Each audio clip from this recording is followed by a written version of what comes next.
You're watching King 5 News. Good morning, 6:30 as we look live at SeaTac Airport. Nice and light on the departure deck. Thanks for starting your morning with us right here on King 5. I'm Mark Wright. I'm Joyce Taylor. Good morning, everybody. So Tracy's been looking at the traffic, talking about some detours coming up this weekend too. But for now, how are things shaping up, Trace? Roads are wet, crashes happen. That's what's going on right now on 512 and I-5. You can see that that's a little bit of a problem for drivers there too. Backups on the Nally Valley Viaduct getting onto northbound I-5 this morning. Those of you that are going eastbound on 16 are going to find quite a bit of hesitation. There is a crash here. Tow truck has now arrived, so this is a little bit of a problem, and it is blocking a part of that ramp this morning. Our other problem lies right now in Factoria, kind of Bellevue-ish this morning. A rolled semi. Now, this is what's going to be our chain reaction crash this morning. Northbound 405 to westbound 90. What happened? The semi was going southbound. It skid, it rolled, and it's now in that northbound 405 to westbound 90 ramp as well. We'll show you how to get around that and what roads are going to be impacted here coming up in just a little bit. But Rich has a look at a soggy Friday forecast.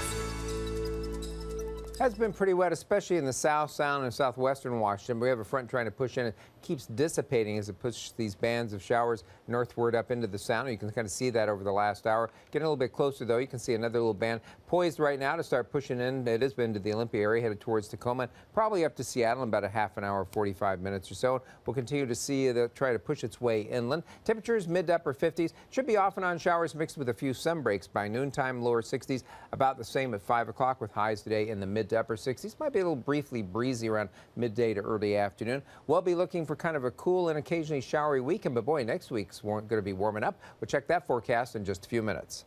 All right, Rich, thanks. We'll see you then. 6:32 is the time right now. Drinking and boating can be a dangerous and deadly combination. If you plan on hitting the rivers or lakes, you will see more patrols. Yeah, local police are gearing up for a nationwide effort. It's called Operation Dry Water. It launches this morning. King 5's Teresa Ewan joining us live on Lake Tapps with one of the many patrols that will be out this weekend. Teresa, good morning.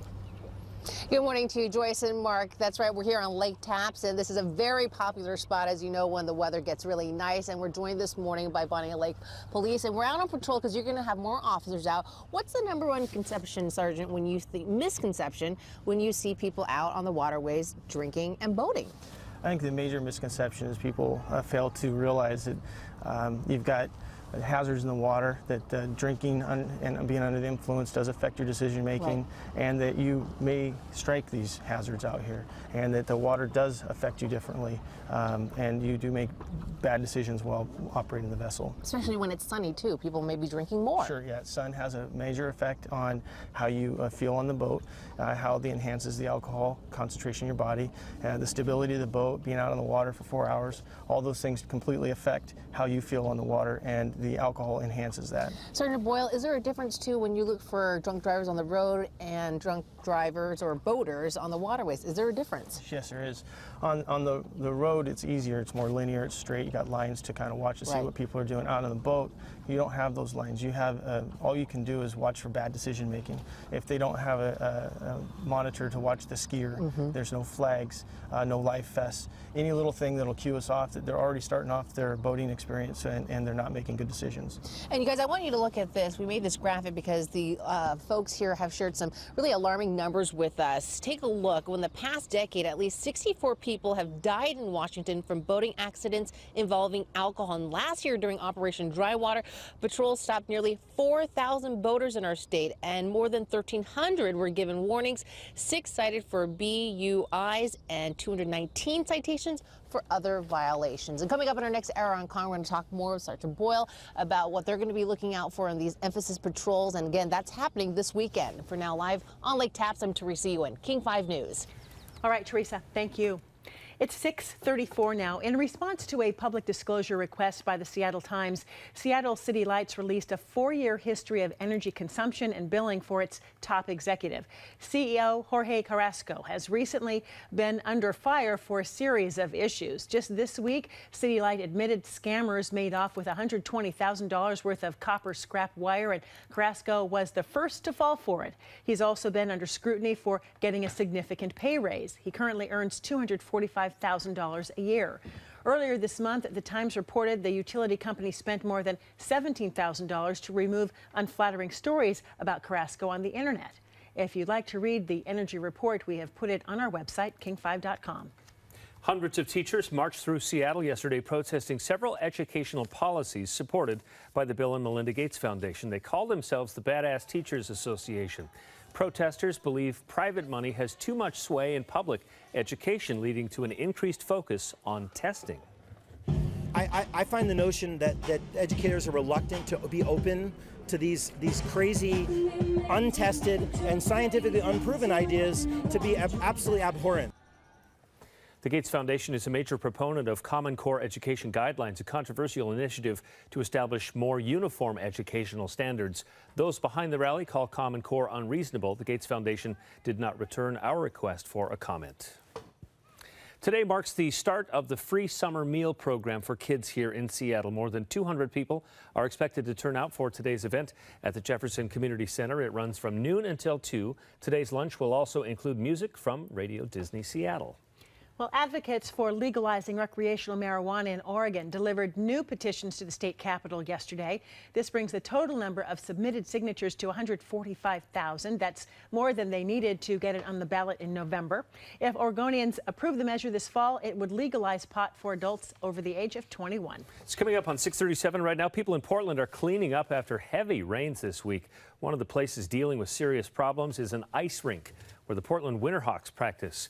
Floodwaters pushed past the back doors and went down the stairs. What a mess there. Crews spent yesterday scrubbing the rink clean just in case rainwater brought in some nasty stuff. The rink will be closed for more than a week while they clean it up.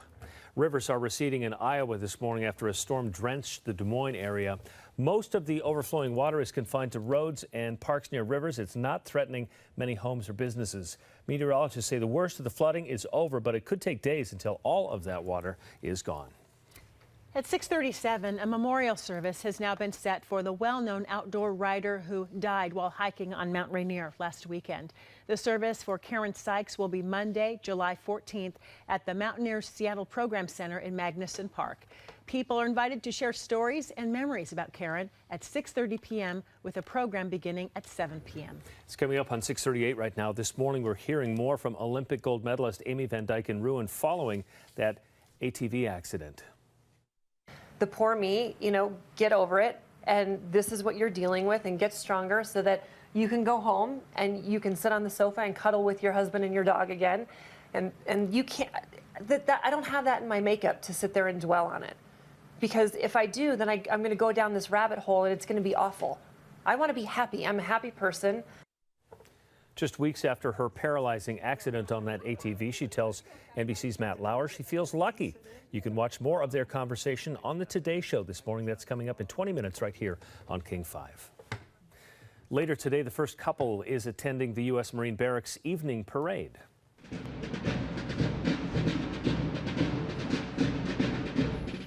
President Obama and the First Lady will be among several thousand people enjoying the free outdoor performance in Washington, D.C., a tradition in the nation's capital. The parade at the Marines Barracks began in 1934. Every week at sunset, the present-day evening parade started in 1957. Well, the Pride Parade could draw the largest crowd that Seattle's seen ever in history. That's because this weekend marks the event's 40th anniversary. The parade along 4th Avenue, Sunday, set for 11 o'clock. The pre-show starts at 10 a.m. at Westlake Park. Should be a huge turnout. What's the weather going to be like for that, Rich?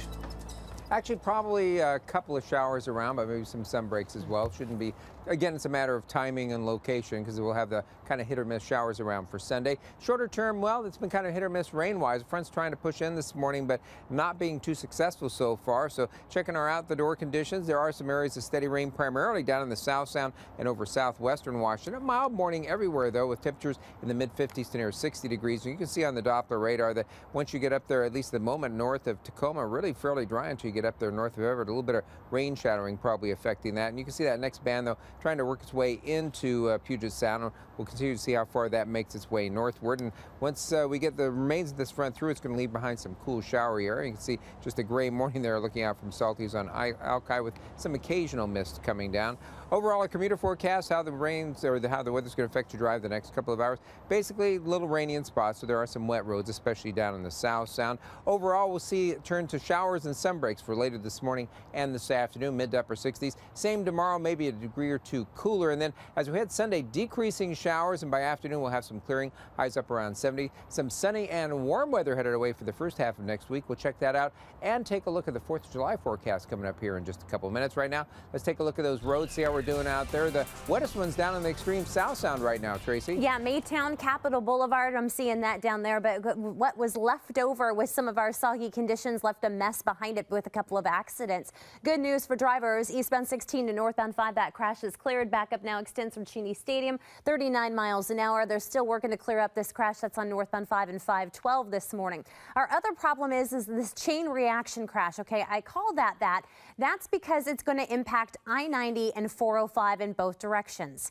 Keep this in mind. This is a rolled semi. It's out here at Richards Road this morning. What had happened, according to State Patrol, was he was traveling on southbound 405. He went into a skid. He rolled into the northbound lanes there. So the drive on northbound 405 to westbound 90 is going to be a little bit of a challenge. We're already seeing that play an impact on that drive on northbound 405. Bigger picture showing you backups extending out of the Renton S-curves at 18 miles an hour. No backups on I-90 as of yet, but I'm going to keep an eye on that. That's going to play a really big part until they get this cleared out of the way and what the drive is going to look like over on the east side. 37 minutes from Everett to Bellevue, 7 off the West Seattle Bridge, and a 27-minute drive from South Center to Bellevue. Guys, back to you. Thanks, Tracy. Okay, get ready for another round of weekend gridlock, as Tracy's been saying. There's the Pride Parade, they've got Mariners games. There's so much to do this weekend. Unfortunately, there's also so much road construction. We've got details coming up. So ahead this morning, scientists make a rare discovery, a new kind of mammal. We'll take a closer look at that little guy coming up.